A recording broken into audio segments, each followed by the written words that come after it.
19 नवंबर सुबह 9 बजे गुरु पर्व के मौके पर प्रधानमंत्री नरेंद्र मोदी ने सभी को चौंकाते हुए देश से माफी मांगते हुए तीनों विवादित कृषि कानूनों को वापस ले लिया। कानून वापस लेने की खबर के साथ ही दिल्ली के बॉर्डर्स पर इन कानूनों के खिलाफ बैठे किसानों से लेकर बंगाल, हरियाणा, पश्चिमी उत्तर प्रदेश के किसानों ने खूब जश्न मनाना शुरू कर दिया। तो वहीं सोशल मीडिया पर कई लोगों ने निराशा भी जताई। देश के प्रतिष्ठित अखबारों में देश के प्रतिष्ठित कॉलमनिस्ट ने भी इस फैसले को लेकर अपनी अपनी राय दी है। अखबारों के इन कॉलम्स में कई स्तंभकारों ने जहां प्रधानमंत्री नरेंद्र मोदी सरकार के इस फैसले का स्वागत किया है, तो कईयों ने दुख जताया है। कृषि कानूनों को वापस लिए जाने पर अपनी राय बनाने से पहले आपको जान लेना चाहिए कि देश के इंटेलेक्चुअल्स, जिसके हम विद्वान कहते हैं, वो इस पर अपनी क्या राय रखते हैं। इस वीडियो में हम आपको बताएंगे। नमस्कार, मैं हूं आपके साथ श्रेया बहुगुणा और आप देख रहे हैं न्यूज तक। सबसे पहले बात करते हैं अंग्रेजी अखबार टाइम्स ऑफ इंडिया की। टाइम्स ऑफ इंडिया में स्वराज मैगजीन के एडिटोरियल डायरेक्टर आर जगन्नाथन ने पीएम मोदी का कृषि कानून वापस लेने के फैसले पर हैरानी जताई है। उन्होंने इस फैसले को अच्छी राजनीति और कॉमन सेंस की हार बताया। साथ ही वो ये भी कहते हैं कि पीएम मोदी कड़े फैसले लेने के लिए जाने जाते हैं, लेकिन कृषि कानून वापस लेने के फैसले से बचे हुए कार्यकाल में उन्हें कई लोग अयोग्य बता सकते हैं।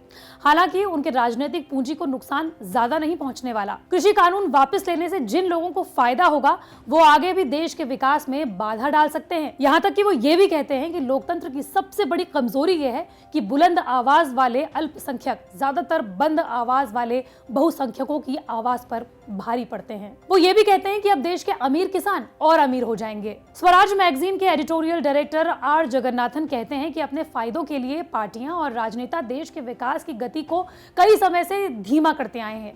जैसे कि ममता बनर्जी ने लेफ्ट पर ऐतिहासिक जीत तब हासिल की थी जब लेफ्ट पश्चिम बंगाल में निवेश ला रहा था। महाराष्ट्र में भूमि अधिग्रहण और पर्यावरण को ध्यान में रखते हुए बुलेट ट्रेन और मेट्रो के कामों को धीमा किया गया। हो सकता है कि कृषि कानून वापस लेने से बीजेपी को यूपी में जाट किसान के वोट वापस मिल जाएं, लेकिन सरकार को यह याद रखना होगा कि कृषि कानूनों का विरोध ज्यादातर विपक्ष के एजेंडे के तहत ही हो रहा था। वहीं टाइम्स ऑफ इंडिया में लेखक चेतन भगत लिखते हैं कि रिफॉर्म लाना किसी भी देश के लिए बहुत बड़ी चुनौती होती है, लेकिन हमारे देश में कृषि कानून के जरिए एग्रीकल्चर सेक्टर में रिफॉर्म लाना और भी बड़ी चुनौती थी। इसकी सबसे बड़ी वजह यह है कि देश की सबसे बड़ी आबादी किसानी करती है। हम सभी ये जानते हैं कि भारतीय किसान काफी बेहतर कर सकते हैं, लेकिन इसके बाद भी हम ऐसे कानूनों का विरोध करते हैं। सोशल मीडिया पर कई लोगों का कहना था कि इन कानूनों से अंबानी और अडानी को फायदा हो रहा था, लेकिन जिनके पास पहले से ही अरबों रुपए हैं, उन्हें इन कानूनों से क्या फायदा हो सकता था। कई लोग इन कानूनों को वापस लेने से सिर्फ इसलिए खुश है क्योंकि सरकार की किरकिरी हुई है। चेतन भगत ने आगे ये कहा है कि उन तमाम लोगों को बधाई जो इन कानूनों को खत्म करना चाहते थे, लेकिन अब देश को अमीर भारतीय एग्रीकल्चर का सपना छोड़ देना चाहिए। इसके साथ ही अंग्रेजी अखबार इंडियन एक्सप्रेस में अशोका यूनिवर्सिटी के पूर्व प्रोफेसर रहे प्रताप भानु मेहता लिखते हैं कि आज भी सड़कों पर हो रहे आंदोलन कृषि कानूनों को वापस लेने पर मजबूर कर सकते हैं। ये लोकतंत्र के लिए अच्छा संकेत है, लेकिन पंजाब, यूपी में जनता के बीच खोते विश्वास को देखते हुए सरकार ने फैसला लिया है। हालांकि पिछले 7 सालों में बीजेपी ने जो अपनी टफ छवि बनाई है और जो भी वोटर बीजेपी को इसी छवि की वजह से पसंद करते थे, उन्हें काफी धक्का जरूर लगा होगा, लेकिन उनके पास कहीं और जाने का कोई ऑप्शन नहीं है। इसके साथ ही प्रताप भानु मेहता ये भी कहते हैं कि प्रधानमंत्री नरेंद्र मोदी ने जब पूरी देश को संबोधित किया था, उसमें भी उन्होंने कृषि कानून की खामियां नहीं गिनाई थी। उन्होंने बस ये कहा था कि किसानों को इस मुद्दे पर वो कन्विंस नहीं कर पाए। इसके साथ ही नवभारत टाइम्स में विनीत त्रिपाठी लिखते हैं कि बीजेपी का इन कानूनों को लेकर राजनीतिक रूप से भी बहुत कुछ दांव पर लगा था।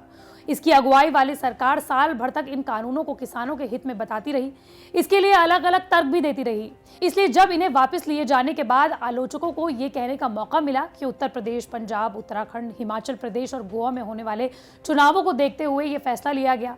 किसान आंदोलन में विशेष रूप से पंजाब, पश्चिमी उत्तर प्रदेश और हरियाणा के किसानों को बड़ी भागीदारी रही। नरेंद्र मोदी सरकार ने अपने पहले कार्यकाल में विपक्षी दलों को भारी विरोध को देखते हुए भूमि सुधार अध्यादेश को वापस लिया था। तब एक ही सवाल ये उठा था कि इससे आर्थिक सुधारों की प्रगति पर बुरा असर पड़ेगा। अब ये सवाल एक बार फिर से उठ रहा है। इसमें कोई दो राय नहीं है कि कृषि क्षेत्र में सुधार जरूरी है, इसलिए सरकार कृषि कानून लेकर आई थी। अब इन्हें वापस लेने से ये संदेश जा सकता है कि केंद्र ने आर्थिक बदलाव का रास्ता छोड़ दिया है। वो भी पिछली सरकारों की तरह ही राजनीतिक दबाव के आगे घुटने टेकने वाली है। ये संदेश देश की इकोनॉमी के लिए बुरा होगा, इसलिए सरकार को इस धारणा को खत्म करना चाहिए। इसके लिए उन्हें दूसरे मोर्चों पर सुधार की गाड़ी को आगे बढ़ाना होगा। कृषि कानूनों का अनुभव भी यही बताता है कि अलग अलग क्षेत्रों के साथ संवाद करना बेहद जरूरी है और यही पहली प्राथमिकता सरकार की होनी चाहिए। और यहीं पर सरकार चूक गई है और यही वजह है कि सरकार ने तीनों कृषि कानूनों को वापस ले लिया है। लेकिन अब आपकी राय क्या है? इन तमाम स्तंभकारों की बातें सुनकर हमें कमेंट बॉक्स पर जरूर बताइए।